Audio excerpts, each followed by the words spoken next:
Prophet Abraham and King Nimrod. The encounter, verse 258 of the Holy Quran. Let's begin with our supplications. I seek refuge in Allah from the rejected Satan.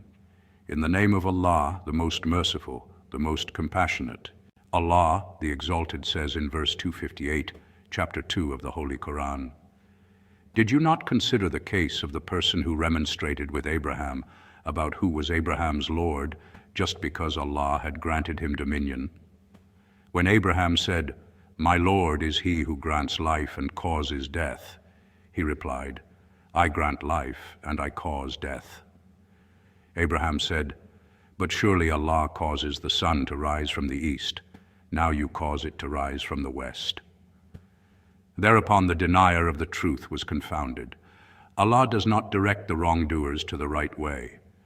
The verse presents a powerful dialogue between Prophet Abraham, peace be on him, and a king, traditionally identified as Nimrod of Babylon, who was arrogant due to the power and kingdom Allah, the Exalted, had granted him. The passage is a masterclass in logic, theology, and the nature of true sovereignty, highlighting the difference between temporary human authority and absolute divine power. The dialogue unfolds in two stages. 1. The claim to power. When Abraham called the king to the worship of the one true God, the king disputed with him. Abraham presented a simple yet profound proof of God's existence and power. My Lord is he who gives life and causes death. The king, misunderstanding the true creative nature of this power, arrogantly replied, I, too, give life and cause death. The king was referring to his judicial power to spare a prisoner's life or order an execution, a mere administrative ability, not the power to originate life itself. 2. The intellectual checkmate. Recognizing the king's deliberate twisting of the facts, Abraham shifted the argument to an undeniable, universal natural phenomenon.